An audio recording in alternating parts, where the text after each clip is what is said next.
그래서 우리에게 주시는 말씀은 열왕기하 17장 23절 말씀입니다. 열왕기하 17장 23절 말씀, 우리 친구들 한번 성경 가지고 있는 친구들 찾아보세요.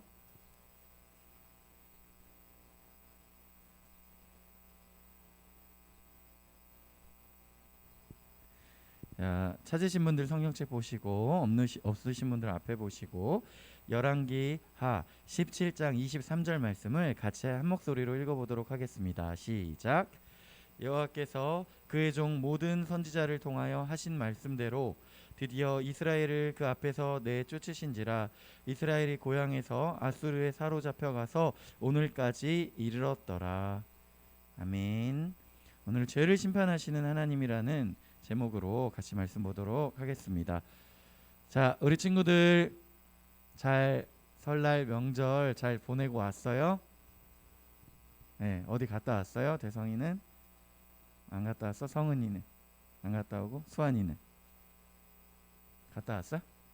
안 갔다 왔어? 다 뭐 했어? 은수는 잘 갔다 왔고, 시연이는 어디 갔다 왔어요? 언니랑 화상통화 좀 하고. 네, 안 했어요? 언니가 먼 곳에서 외로울 텐데, 그쵸? 자, 전도사님은 요번에 결혼하고 처음으로 포항을 갔다 왔어요. 포항에 전도사님 아내 되는 분이 포항 출신이셔서 가족들을 만나러 포항을 갔다 왔어요. 5시간 갈 때 운전하고 돌아올 때는 7시간을 운전해서 갔다 왔어, 한영아. 근데 전도사님이 누나 3명 있어가지고 막내 동생으로 이렇게 평생을 살았어요. 그런데 전도사님 부인은 3자매 중에 첫째인 거야. 그리고 2 동생에게 3명씩 조카가 있어. 그러면 몇 명이지, 한영아? 6명. 6명의 조카가 있는 거예요. 전도사님 명절 때마다 심부름만 하고 누나 셋을 모시고 집에서 이렇게 쭈구리로 있다가 딱 처가에 갔더니 2명의 동생과 2명의 누구라고 하지? 제부라고 하나? 동생들의 남편. 2명의 동생, 2명의 그 동생들의 남편, 그리고 6명의 조카. 이 10명이 전도사님한테 형님, 이모부. 전도사님이 그 6명의 아이들이 막 놀고 있는 거를 이렇게 보고 있으니까 갑자기 다 와가지고, 야, 너네 빨리 이모부 앉으시게 비켜. 형님 앉으세요. 밥을 먹고도 내가 뭘 치우려고 하면 형님 앉아 계세요. 와, 이랬어. 악노릇 하고 왔어 지금. 그리고 전도사님 태어나서 처음으로 6명에게 이제 세배를 받고 왔어요. 갖고 그런 시간이었어요. 그래도 다시 전도사님 그러고 집에 이제 가니까 우리 누나가 야, 너 이제 이랬어요. 이렇게 달랐어. 전도사님 그렇게 명절을 보내고 왔습니다. 그러면서 우리 영흥교회 중고등부 친구들을 다시 만났어요. 우리 오늘 지난주에 못 만난 친구들도 있고 다시 만난 친구들도 있는데, 그동안 열왕기 상에서 열왕기 하러 왔죠. 이스라엘이 원래 하나의 나라였고 누가 왕이었어요? 한영아, 누가 왕이었지? 이스라엘의 첫 번째 왕이 사울이었는데 사울 왕 물러나고 누가 왕이 되었어요? 다윗이 왕이 되었죠. 그래서 그 다윗 왕, 그 다음에 그 아들 솔로몬, 그러면서 그 왕조가 계속 되어지는데 하나님께서 말씀하시기를 하나님의 말씀 잘 듣고 그 말씀대로 충성되게 살아가면 그 다윗의 왕조가 계속 되게 해주시겠다고 말씀하셨어요. 그런데 솔로몬 말년에 솔로몬이 하나님 말씀에 충성하지 않고 우상 숭배하는 모습을 우리가 살펴보았죠.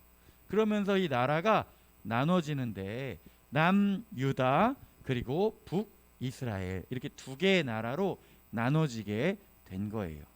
그러면서 남유다는 계속해서 솔로몬의 자녀들, 그러니까 다윗의 자녀들이 그 왕조가 계속 되었어요. 그런데 북이스라엘은 하나의 왕조로 쭉 가는 것이 아니라 어떤 장군이 내가 왕 돼야 되겠다 하고 왕이 되고 한 3, 4대를 못 가고 다시 새로운 왕이 생기고 또 새로운 왕이 생기는 거예요.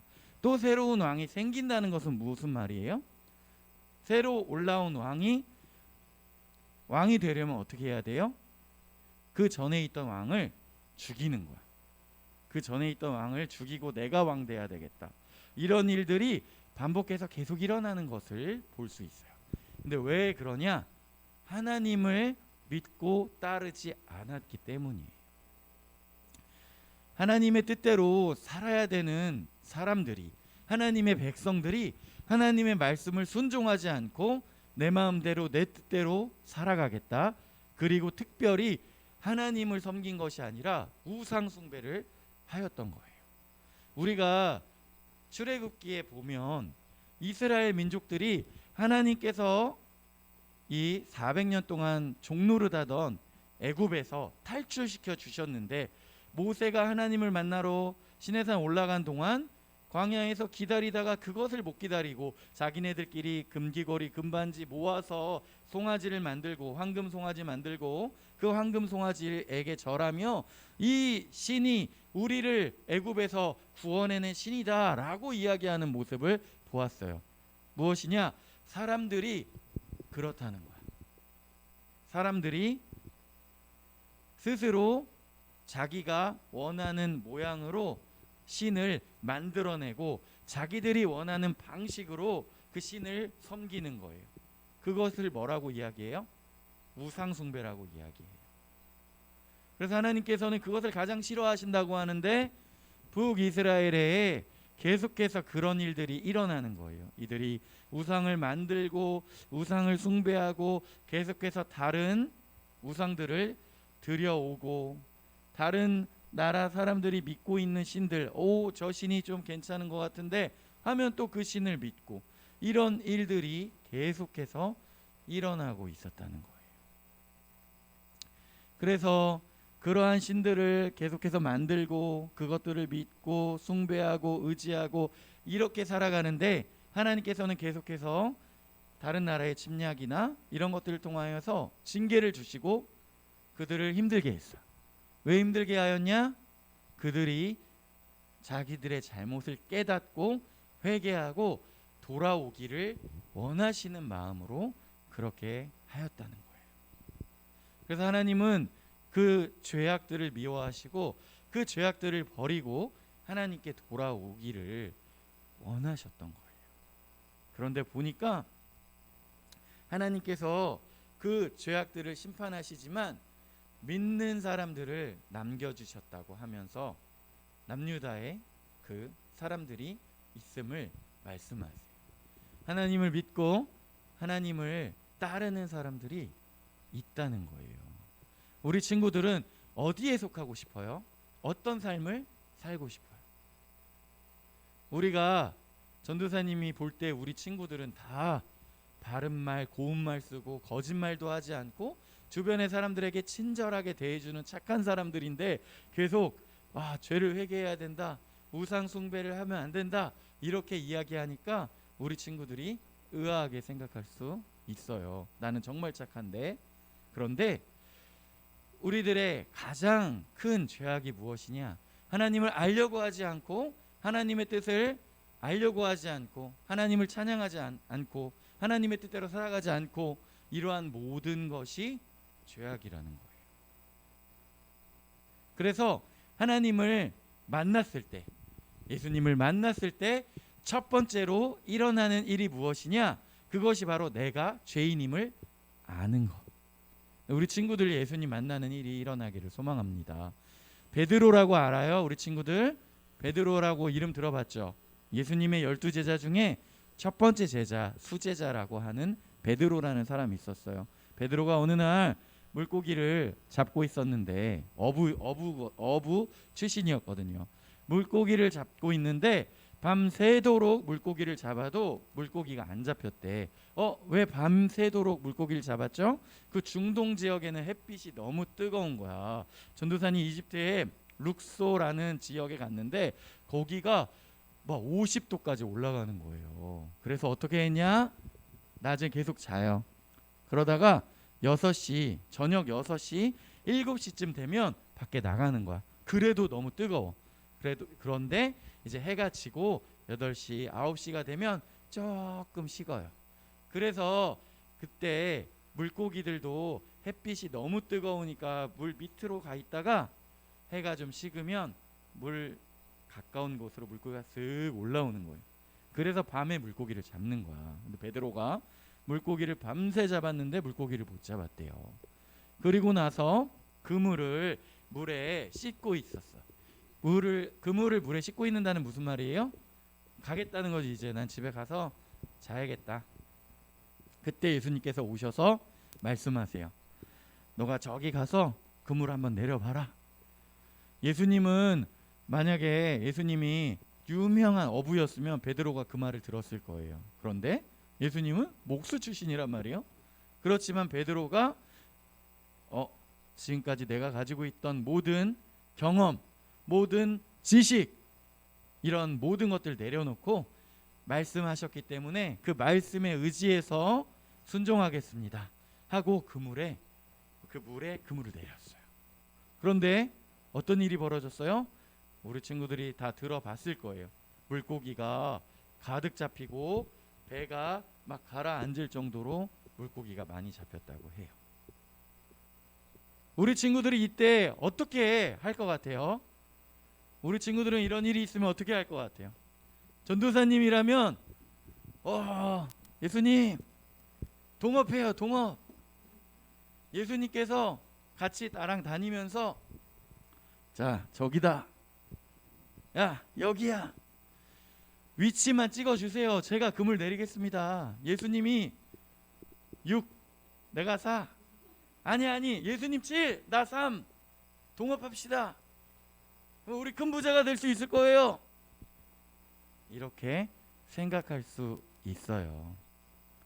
수많은 사람들이 또 그렇게 생각할 것입니다. 어떤 사람이 교회 다니면서 막 큰 부자가 됐다. 어떤 사람이 교회 다니면서 좋은 곳에 결혼했다. 잘 됐다. 유명해졌다. 이런 얘기 들으면서 예수님 저도 교회 잘 다닐게요. 예수님 저도 헌금 많이 할게요. 예수님 저 좀 잘 되게 해주세요. 이렇게 생각하는 사람들이 많이 있을 거란 말이죠. 근데 오늘 베드로가 어떻게 했냐? 전도사님처럼 6대 4, 7대 3 이렇게 한 것이 아니라 갑자기 무릎을 꿇고 나는 죄인입니다. 예수님 저를 떠나셔야 합니다. 이렇게 이야기를 하는 거예요. 무슨 말이냐? 모든 상식과 모든 경험을 뛰어넘어서 밤에 잡아야 되는 물고기를 낮에 아침에 잡았는데도 그물에 배가 가라앉을 정도로 잡혔다는 것은 물고기가 완전히 그물 속으로 지네가 막 들어온 거예요. 그러면서 베드로는 경험적으로 알게 된 거예요. 이것은 일어날 수 없는 일이다. 그런데 이것이 일어난 것은 예수님이 하나님의 아들이시구나 알아버린 거예요.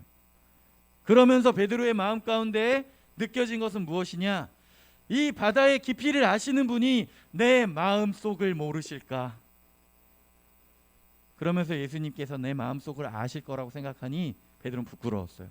자신이 죄인임을 알았어요. 그래서 무릎 꿇고 예수님 저 죄인입니다.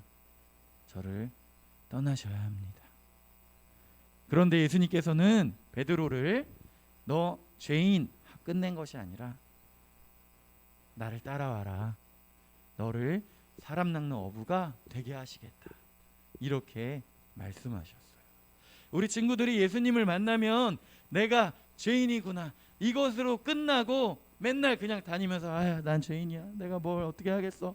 난 죄인이야. 이러고 살라고 이야기하시는 것이 아니라 예수님께서 그때부터 뭐라고 하세요?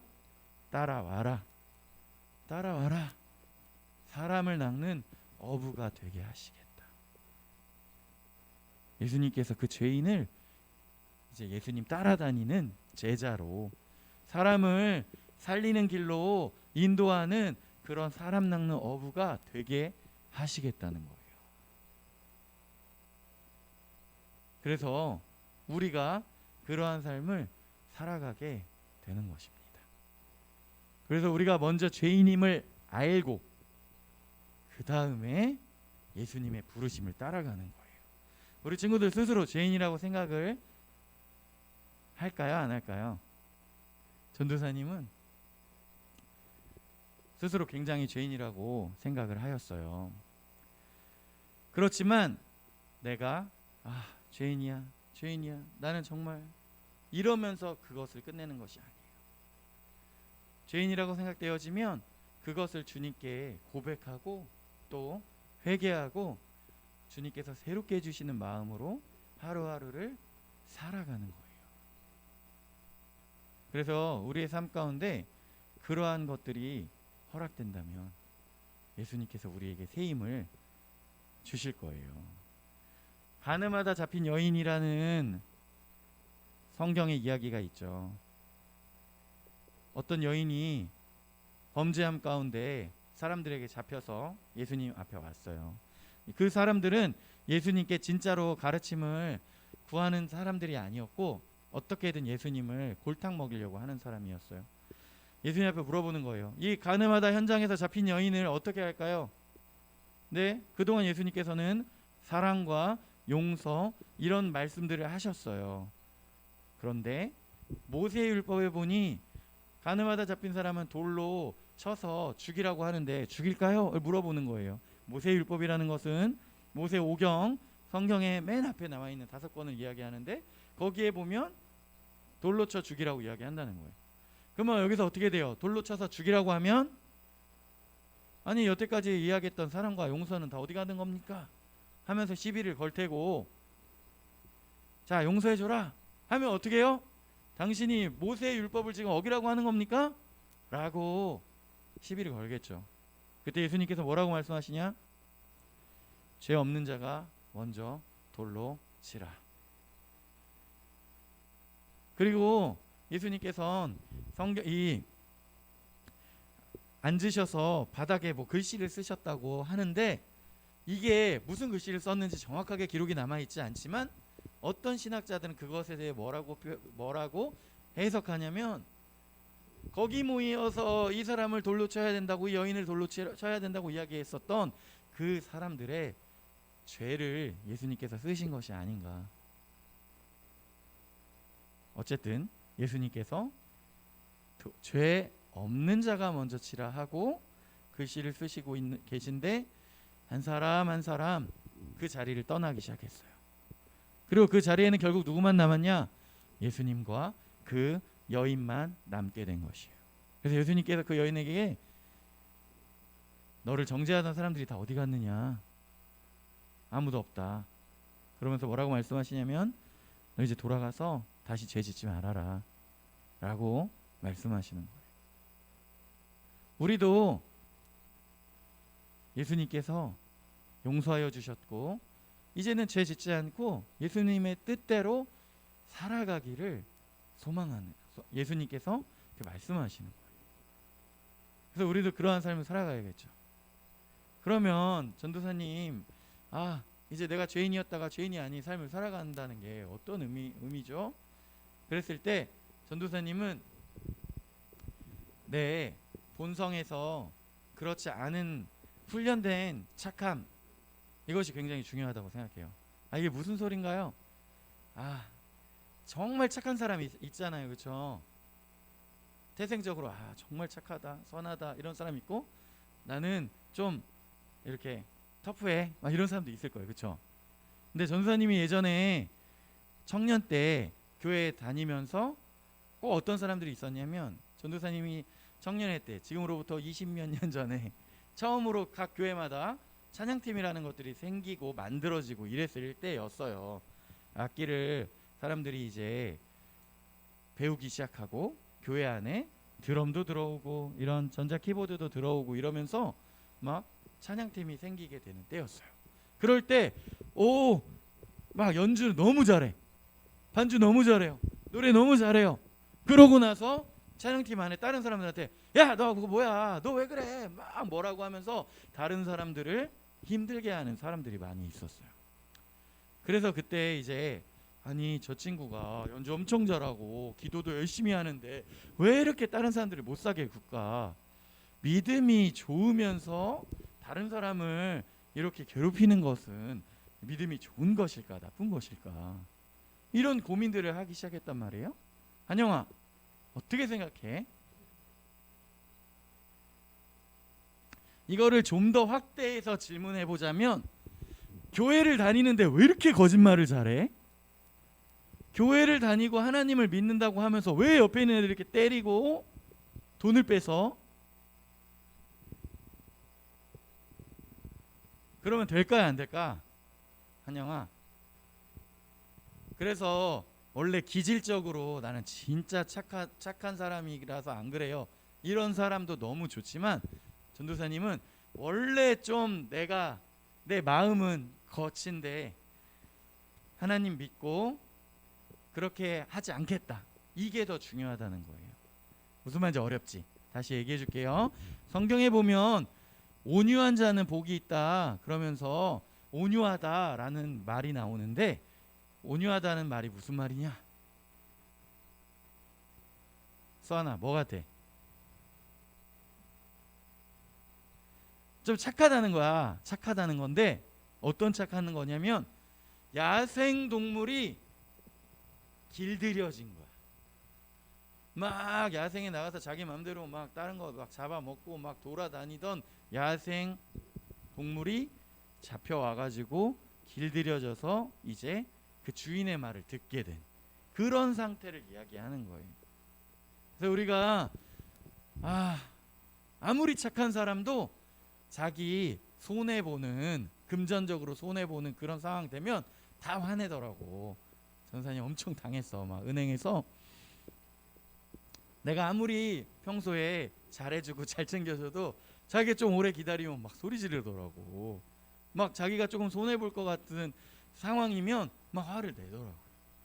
그럴 때 한 번 더 참을 수 있는 마음, 내가 정말 습관이 돼서 욕하고 거친 말을 썼지만 이제 내가 예수님 믿었기 때문에 나는 바른 말을 사용하려고 노력을 한번 해보겠다.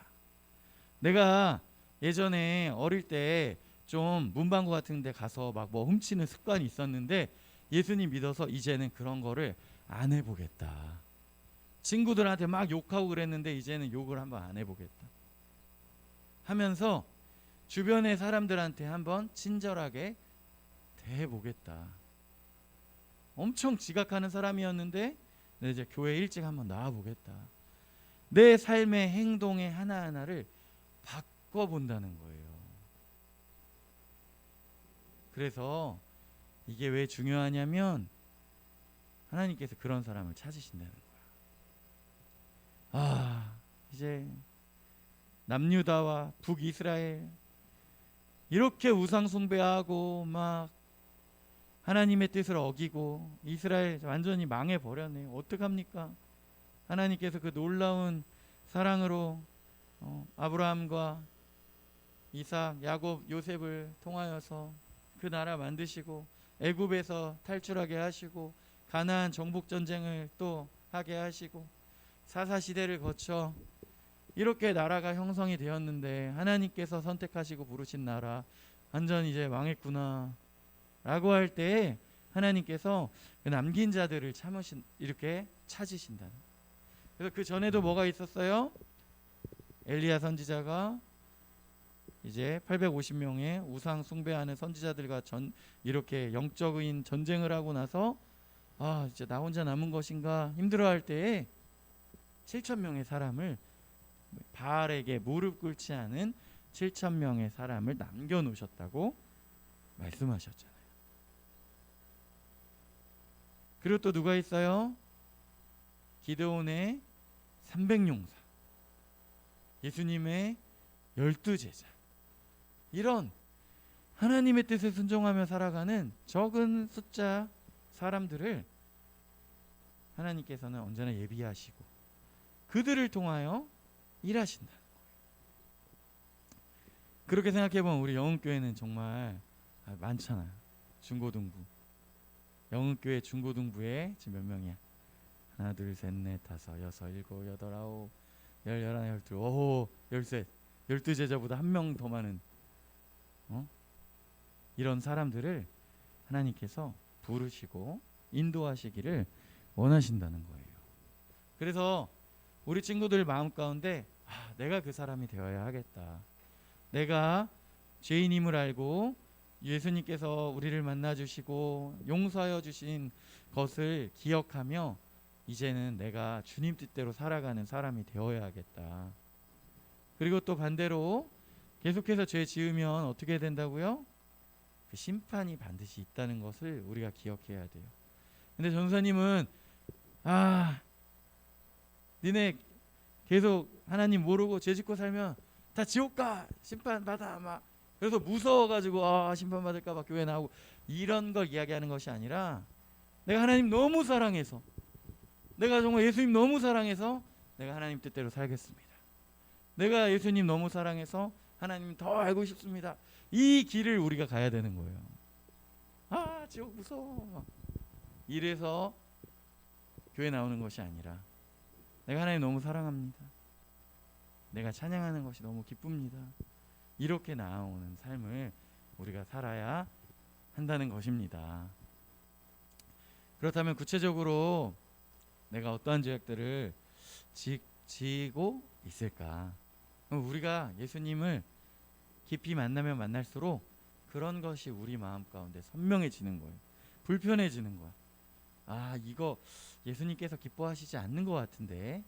그래서 우리가 까만색 티셔츠를 입고 짜장면을 막 이렇게 먹으면 뭐가 튀었나 안 튀었나도 알 수가 없어요. 그런데 하얀색 티셔츠를 입고 짜장면 먹으면 조그만 거 하나만 딱 튀어도 알게 되는 거예요. 그래서 전사님도 이제 아내가 다이어트 식단을 이렇게 짜줬는데 이거 안 보겠지? 가끔 가다가 너무 힘든 거야. 기력이 너무 딸려가지고 밖에서 가끔 몰래 순댓국을 사 먹는다거나 삼성 간짜장을 사 먹은 적이 있어. 근데 짬뽕 같은 거는 전사님이 극도로 조심하고 안 먹긴 하는데 그런 걸 먹었을 때 하나 이렇게 딱 튀면 어떻게 돼? 집에 가면 바로 걸려. 진짜 알더라고요. 막 뭔가 모를 줄 알았는데 전사님이 이제 결혼하기 전에 아이폰 X를 쓰고 있었는데 우리 주변의 친구들이 야 결혼하기 전에 너 가장 사고 싶은 거 빨리 사, 결혼하면 못 사, 막 그래가지고 그거 못 사나? 그래갖고 아이폰 X에서 아이폰 이제 11 맥스를 바꿨단 말이야. 근데 전사님 모를 줄 알았는데 딱 보고 핸드폰 바뀌었네 이러면서 알더라고. 근데 혼나진 않았어요. 근데 내가 얼마 전에 또 이 애플워치 시계줄도 하나 이렇게 샀어. 나에게 준 선물로 하나 샀는데 그 원래 있었던 고무 밴드도 검정색이고 이 내가 새로 산 가죽 밴드도 검정색이라 가지고 나는 안 걸릴 줄 알았는데 뭐야? 왜 시계줄이 2개야? 그래가지고 걸렸어. 차 타고 이제 포항에서 올라오는 7시간 동안 이렇게 취조를 당했어. 알더라고. 우리가 스스로 예수님께서 흰옷을 입혀 주셨는데 내가 죄악을 저지르면 살아가면서 내 스스로 그것들을 알게 되는 거예요. 점점 더 선명하게 알게 되는 거예요. 근데 우리가 하나님을 사랑하면 사랑할수록, 하나님 알면 알수록 내가 죄악을 미워하게 돼요. 왜냐? 하나님께서 그 죄악을 미워하시니까. 그래서 하나님께서 그 죄악을 미워하시는 것처럼 나도 그 죄악들을 미워하게 해달라고 기도하면서 그 죄악에 민감해지면서 더욱더 그것들을 이제 멀리하는 거예요. 이제 우리 친구들이 다음 주에 막 교회 늦게 오면 막 예전에는 뭐 늦게 전도사님 설교 끝날 때쯤 가지 막 이렇게 생각했다가 이제는 교회 늦게 오는 것이 마음에 막 불편한 거야. 그럼 어떻게 해요? 내가 진짜 도저히 안 되겠다. 토요일 날 일찍 자야 되겠다. 그리고 토요일 날 막 11시부터 자는 거예요. 주일 날 교회 오기 위해서. 그리고 내가 막 친구들 막 거칠게 괴롭혔었는데 이제는 괴롭히지 않겠다. 이러면서 나의 삶과 나의 행동들을 하나하나 조금씩 바꿔 나가는 거예요. 분명히 우리가 주님의 은혜를 받아서 구원받지만 그 그리스도인의 삶을 살아갈 때는 우리의 그런 노력이 필요합니다. 그렇게 나의 삶을 바꿔 나가고 훈련받은 그런 착한 것이 필요해. 그래서 또 전도사님 그렇다고 해서 당장 다음 주에 너네가 막 늦게 온다고 해가지고 우린 대부분 일찍 오지만 문 잠궈 다 나가 이렇게 하진 않아요. 왜냐 다 시간이 필요해. 기다려주는 거예요. 전도사님이 이제 부모님 어릴 때 다녔던 그 교회를 부모님 지금도 다니셔가지고 그냥 궁금해서 한번 홈페이지 들어가 봤는데, 와, 그때 전사님하고 20 몇 년 전에 같이 막 찬양팀 같이 만들고 막 이랬던 친구들이 아직도 싱어하고 찬양인도 막 하고 있는 거예요. 지금 20 몇 년째. 그러면서 그 삶이 이제 예전에는 막 누구 틀리면 막 뭐라고 하고 막 괴롭히던 사람들이 이제는 그것들이 나이가 들고 성숙해지고 다른 사람들의 그런 허물들을 좀 이제 이해해주고 기다려주고 막 이렇게 된 거예요. 그런 거 보니까 너무 좋더라고요. 충성된 20 몇 년이 지나도록 그 자리를 지키고 있는 모습도 너무 멋있고, 또 그렇게 성숙해져가는 모습들이 너무 멋있어서 전사님이 너무 감동을 받았습니다. 그래서 전사님은 진짜 기대해요. 우리 친구들이 5년이 지나고 10년이 지나고 20년이 지나고 얼마나 또 멋진 모습들로 하나님의 사람으로 나아가고 또 살아가고 있을지 기대가 됩니다. 정말 우리 친구들은 그렇게 될 거예요. 점점 더 변화될 것이고 점점 예수님 닮은 사람으로 그렇게 살아가게 될 거예요. 그래서 저는 정말 기대하고, 와, 20년 후에 한양이 얼마나 멋있을까 아마 전사님이 기대하고 믿음의 눈으로 보고 있어요. 그래서 우리 영흥교회 중고등부 친구들, 오늘 열왕기하 말씀에 남유다와 북이스라엘이 갈라지고 정말 우상 숭배하고 하나님 뜻대로 막 살아가지 않고 징계받고 이러한 가운데서도 남은 자들, 하나님께 충성하는 사람들이 있다는 것을 하나님께서 기억하시는 것처럼 우리 친구들 한 명 한 명이 그러한 사람들이 되기를 소망합니다. 그렇게 되기를 소망합니다. 기도하겠습니다. 하나님 아버지, 우리 영흥교회 중고등부 친구들 한 명 한 명이 정말 하나님께서 원하시는 그러한 삶을 살아갈 수 있도록 인도하여 주옵소서. 하나님께서는 죄를 정말 미워하시고 죄를 싫어하시는 것도 우리 깨닫게 하시고, 우리가 하루아침에 바꿔나갈 수는 없을지라도 우리가 하나님을 사랑하며 자라나는 만큼 조금씩 내 삶을 주께 드리며 바꿔가며 나아가는 그러한 삶을 살 수 있도록 인도하여 주옵소서. 감사드리며 예수님의 이름으로 기도드립니다. 아멘.